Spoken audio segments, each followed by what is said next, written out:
A história nos conta que havia um rei muito bom e justo.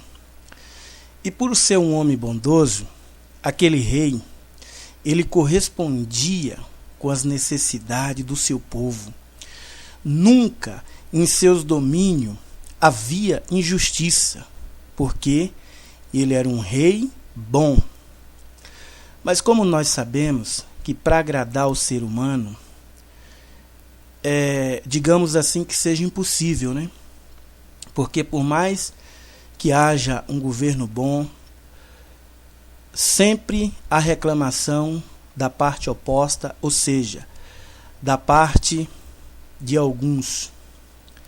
Então aquele rei, ele por ser um homem bom, também era um homem humilde, um homem simples. Então o que ele fazia? Para ele mesmo saber e conhecer a necessidade do seu povo. Ele se despia das suas vestes reais e ia para o meio do povo, por meio da ralé. E ali então ele assistia o que o povo dizia com a sua própria boca. Só que é claro, ninguém sabia que ele era o rei. E ele disfarçadamente perguntava para muitas pessoas: como é que está o governo desse reino? E alguns diziam: ótimo, o nosso rei é bom. Só que era uma minoria. Mas uma grande parte dizia: péssimo, o nosso rei, ele falha muito. Ele não corresponde com os impostos que nós contribuímos e falta muitas coisas no nosso reino, como a educação, né? Como a distribuição de renda, enfim. Mas era só reclamação. Então aquele rei, ele voltava para o seu palácio, convocava seus ministros e ia atender aquela necessidade que o povo reclamava. Você está entendendo, né? Ele não precisava de enviar mensageiro. Ele, despido de suas vestes real, se tornava uma pessoa comum e ia assistir a necessidade do povo, e naquilo que o povo reclamava, ele procurava, junto com os seus ministros, atender aquela necessidade, assim para agradar a sua nação, para agradar o seu povo. Mas mesmo assim o povo continuou reclamando demais daquele rei. E um dia aquele rei teve uma seguinte ideia. Ele se levantou de madrugada e foi para a beira de uma estrada muito movimentada. E ele rolou uma grande pedra e colocou na beira da estrada e se escondeu na beira do caminho e ficou assistindo aquela cena. E quando o dia amanheceu, ainda estava escuro, começou os passageiros, os viajantes daquela estrada a passar. E quando os mercadores vinham com os seus camelos carregados de mercadoria, que via aquela imensa pedra no meio da estrada, aí logo aqueles mercadores começavam a reclamar. Veja só, até isso o nosso rei aceita e deixa uma pedra no meio da estrada, só o que faltava. Eu vou te falar, o nosso rei não está mesmo governando a nossa nação de forma correta. Reclamava, rodeava aquela pedra e ia-se embora. E lá vinha um outro. E via aquela pedra no meio do caminho, reclamava, amaldiçoava o rei, rodeava aquela pedra e ia embora. E isso o rei assistindo tudo. E lá vinha o magistrado e disse: isso é muita displicência desse rei. Será que ele não manda os seus arautos vir corrigir as estradas? E uma imensa pedra dessa no meio da estrada, atrapalhando o nosso caminho, rodeava aquela pedra, seguia seu caminho e ia embora. E assim foi o dia inteiro. Todas as pessoas que passavam ali pelaquela estrada e via aquela imensa pedra no meio da estrada, reclamava, blasfemava contra o seu rei e ia-se embora. Mas lá no final da tarde, Vinha um camponês. Você sabe o que é camponês? É um homem simples, um agricultor. E ele vinha da roça. E ele vinha com seu feixe, com seu molho de trigo sobre as costas. E quando ele viu aquela pedra no meio do caminho, ele disse: puxa, que coisa! Eu tenho um rei muito bom. Aliás, o nosso rei é um dos melhores reis que existe hoje no mundo. As outras nações, os outros povos, têm até inveja do nosso rei. Puxa, e essa pedra imensa está no meio do caminho. Eu vou tirar. Certamente essa pedra está aqui no meio do caminho, porque o nosso rei não sabe. Então aquele camponês foi diante daquela pedra, reuniu todas as suas forças e com muito sacrifício ele começou a empurrar aquela pedra do meio do caminho. Na verdade, aquele camponês, ele queria mesmo livrar aquele caminho, tirar aquela pedra imensa do meio do caminho. E o camponês, com muita luta, com muito sacrifício, com muito suor, conseguiu rolar aquela pedra do meio da estrada. E ele ficou muito feliz. Ufa, graças a Deus.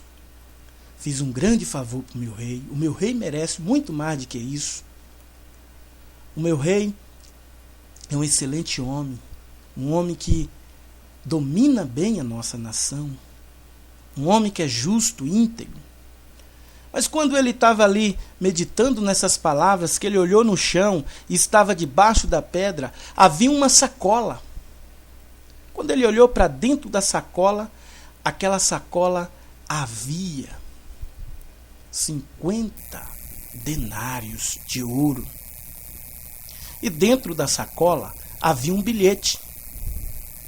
Estava escrito naquele bilhete o seguinte: estes 50 denários de ouro que está dentro dessa sacola é exclusivamente de quem rolou essa pedra do meio do caminho. Assinado eu, o rei. E ali estava o selo do anel do rei. E aquele camponês disse: opa, eu tirei a pedra, tem esses 50 denários, aqui está um bilhete, é meu, graças a Deus, obrigado, meu rei. Que homem bom! Então, meu amigo, você que está ouvindo essa ilustração, qual é a lição que nós aprendemos com esse simples camponês? A lição que nós aprendemos, meu amigo, é que não existe oportunidade sem esforço. Não é verdade? Ali estava uma grande oportunidade. E o primeiro que passou pela manhã, em vez de lutar para tirar aquela pedra do meio da estrada, que ali estava a sua oportunidade, não, ele passou direto. Então, nós vemos que a oportunidade, elas existe para todos. Todos têm a oportunidade. Mas só que a oportunidade, elas existem exatamente para aqueles que se esforçam. Se aquele simples camponês, ele não se esforçasse, jamais ele teria conseguido aquela oportunidade. Não é verdade? Então, meu amigo, essa é a realidade. Você sabia que até para que o homem possa entrar no reino de Deus, tem que haver oportunidade? E essa oportunidade existe, porém muitos não se esforçam. Olha o que está escrito em Mateus 11, versículo 12. E desde os dias de João Batista até agora, se faz-se violência no reino dos céus, e é pela força que se apodera dele. Então, meu amigo, essa oportunidade Deus deu para cada um de nós. E essa oportunidade está na sua palavra. E todos nós, Deus nos deu a oportunidade de salvação. Está escrito lá em João 3,16 que Deus amou o mundo de tal maneira que deu seu Filho único para que todo aquele que nele crê não pereça, mas tenha vida eterna. Há uma oportunidade aí. Essa talvez seja uma das maiores oportunidades que o ser humano já possa encontrar na vida.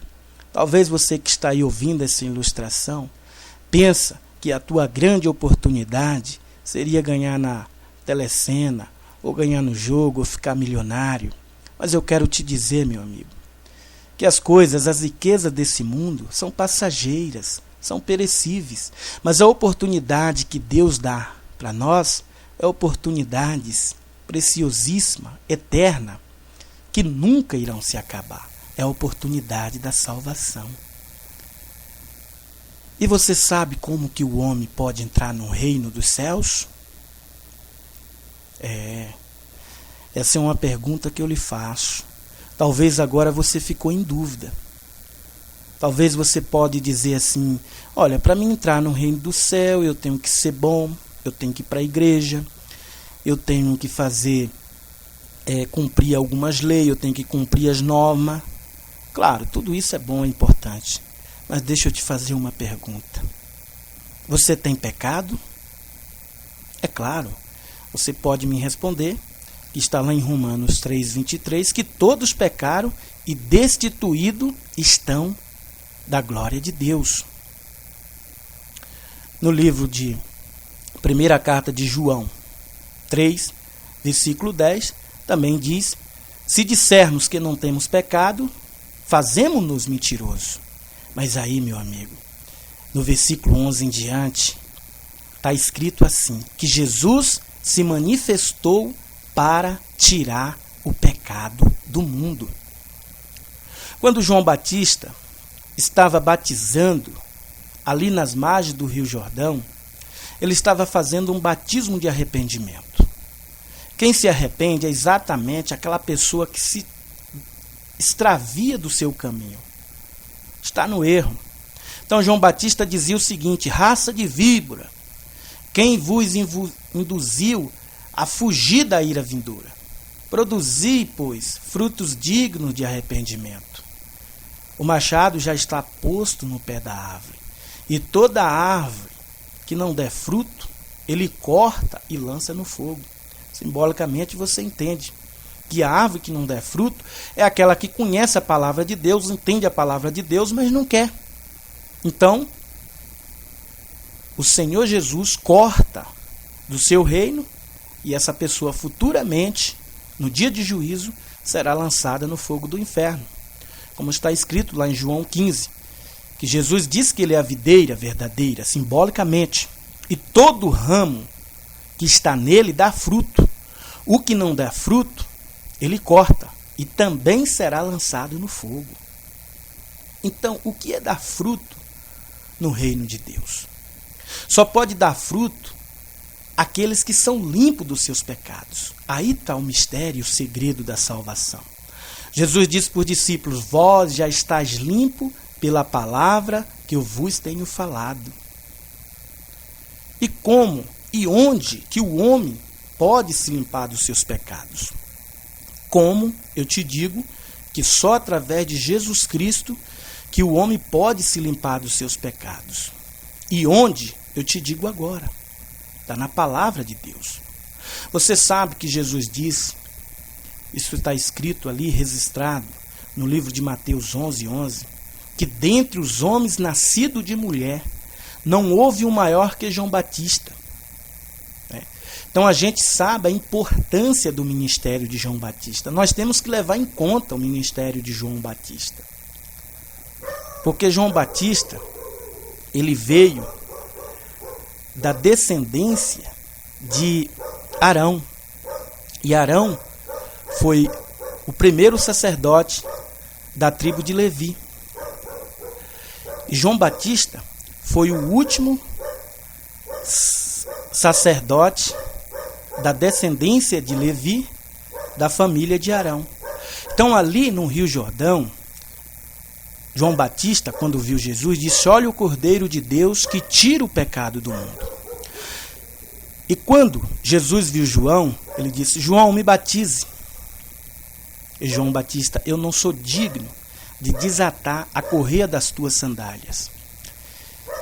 E Jesus disse: João, me batize para cumprir a justiça de Deus. Então, cumprir a justiça de Deus significa ele receber o pecado do mundo e pôr sobre ele, e fazer nós liberto, limpo dos nossos pecados. Então, Jesus, ali no Rio Jordão, ele recebeu os nossos pecados, nos purificou, nos limpou de todos os nossos pecados e levou os nossos pecados para a cruz do Calvário. E na cruz do Calvário, ele pagou e foi julgado pelo nosso pecado. É aí, meu irmão, que está o mistério da salvação. No céu não entra pecado. E nem no coração que há treva, Deus não pode habitar. Deus só habita no coração que foi limpo. E limpo pelo seu Filho Jesus, ali no Rio Jordão, e na cruz do Calvário, ele foi julgado pelo nosso pecado. Só assim, meu irmão, você pode entrar no reino de Deus e receber a habitação do Espírito Santo. Fique com essa palavra e fique com essa oportunidade também. Encontre isso na palavra de Deus e se interessa pela palavra de Deus, porque você é imagem e semelhança de Deus. Você é criatura de Deus, você não pode viver separado de Deus. E você pode voltar para Deus quando você é limpo dos seus pecados. E o Senhor Deus, por meio de Jesus Cristo, te aceita. Por isso que Jesus, ele diz aos fariseus: se não crerdes em mim, morrerei nos vossos pecados. E quem morre com seus pecados, meu amigo, não tem salvação. Fique com essa palavra em nome de Jesus. Amém.